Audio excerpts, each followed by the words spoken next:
Really, we have to understand our history. But we also have to understand the threats to our civilization that is coming place. And we have to have a united response to it. In private conversation, everybody talks to me about Muslims and the danger they pose and so on. Well, I suppose they are looking at this terrorism all over the world, and they are not ready like other people to make a distinction. And they generally say in a generic term the Muslims are terrorists, etc. But the fact is, you see, the problem with Muslims is not their terrorism. It's their religion is so clear-cut. And in a sense we should admire it because they know their mind. We Hindus are the people who don't know their mind. It's like Arjuna sitting in the middle of Mahabharata, in Kurukshetra, saying, "Shall I kill my brother? Shall I not kill my brother?" Or when Karna was down repairing his chariot, and he said, "Shall I kill him now? Is it proper for a Kshatriya to kill him?" Krishna had to tell him each time that he has to do it.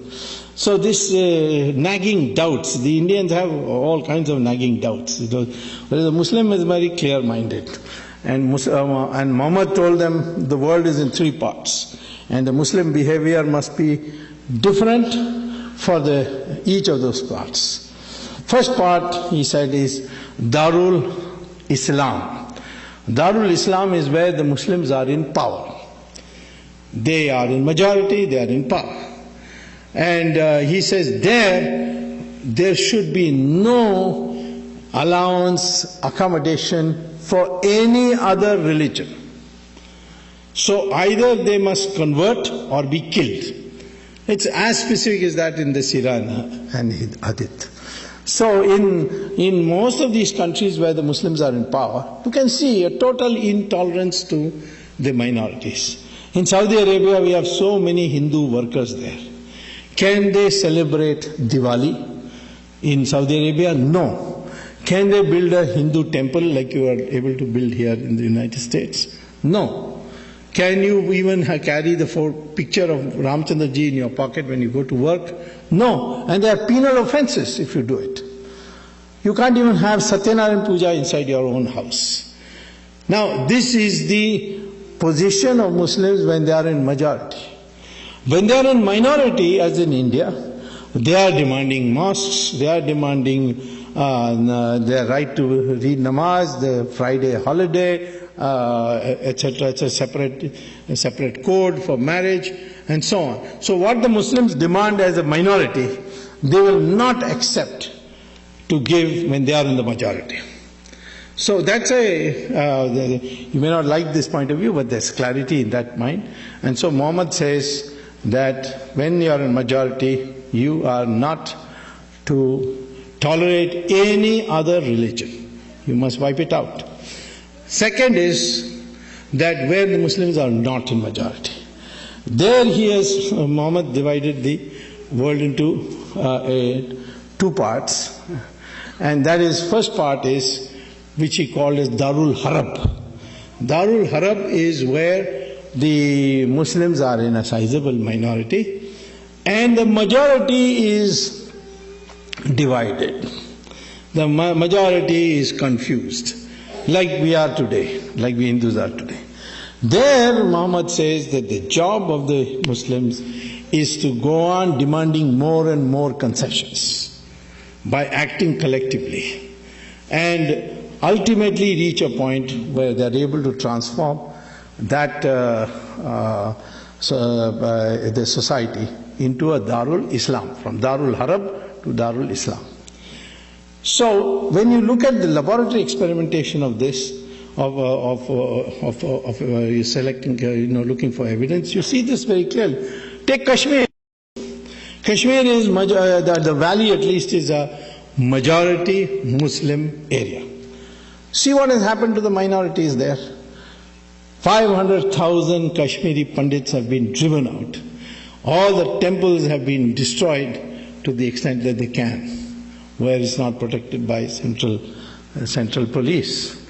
And Hindus have hardly any rights. They are discriminated against They are threatened. In Pakistan, it's very difficult to remain a Muslim. There are a few Muslims there, maybe a few Hindus, or like about 50,000 or so. Some say 500,000, but I don't know. But those who come from there tell horrible stories of what happens to them. In Bangladesh, in 1947, there were 32% of the population were Hindus. Today it's only 7%. Nobody talks about it. You see, they'll talk about Gujarat every day, but they will not talk about what's happening in Bangladesh. And it's not only states and countries. Even districts you will see this. If you go to, say, Mau in Uttar Pradesh, you can see it. Even why we go to Kerala, in Malappuram, the Hindus are living there in utter fear. And they invited me recently to address a meeting, and I did go. And there I found that even though there's no such provision for such a law, and it's illegal to advocate it, Muslims have laid down a rule there that if any Hindu wants to sell a property in Malappuram, he has to sell it to another Muslim. So this is, you can see in a district. Even smaller you go down to Tamil Nadu. Total population of Muslims in Tamil Nadu is 5%. In one area near Vellore, it's called Mel Visharam, there is a town panchayat. In the town panchayat, there is 75% Muslim. And the local body's election, they come to power in the administration of that town panchayat. And they will not give any amenities of the town panchayat to these Hindu areas until they agree to convert. So they make it a condition. You convert, we'll give it to you. Otherwise, we'll not give you. I went there and I saw myself what was happening. So I went to the court and got a court order. And now, of course, the matter is rectified. But I can't do this on a micro basis. I did it as an example, but this is what's happening. This is the mindset of the Muslim. And finally, Muhammad says, if you are in a minority and the majority is united, then Muhammad says, surrender and don't argue with the minority. And that's what we see in countries where the majority is united. Australia, one day, Imam said that, I can't, it's intolerable to have a uniform civil code with the Christians in Australia. We need our own Sharia. And I appealed to the Prime Minister to give us Sharia.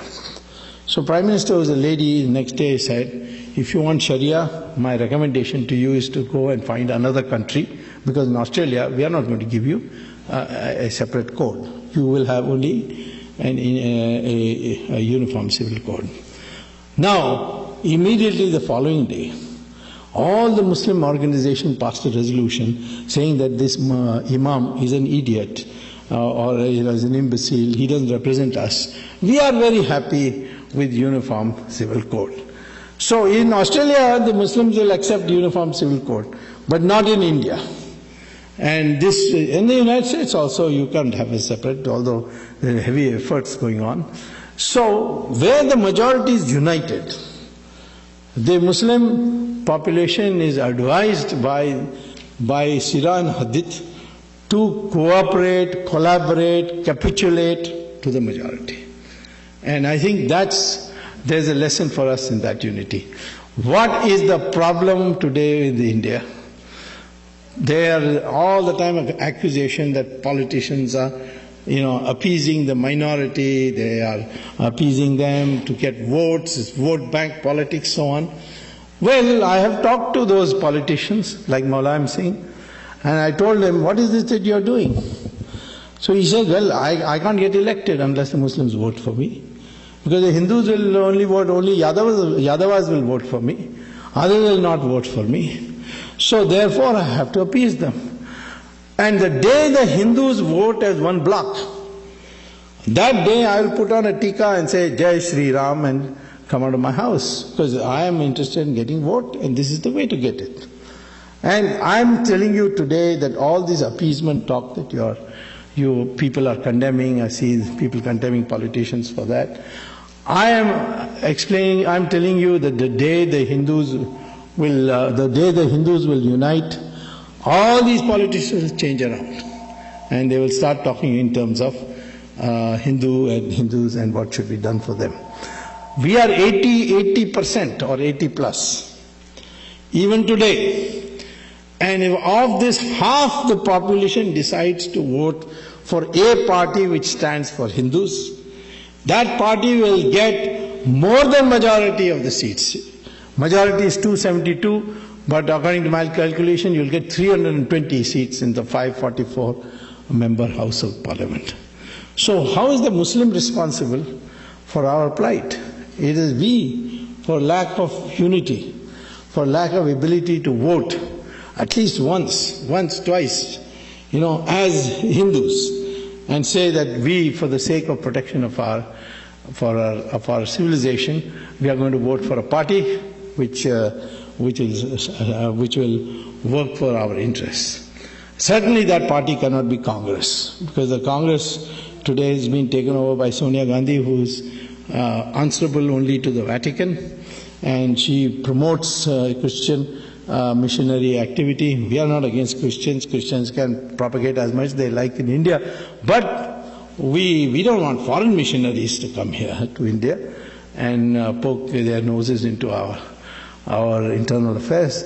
But she abets them, she brings them, so obviously voting for them is useless. The only grouping which can possibly work for Hindu interests would be the NDA, and there of course I'm hard at work.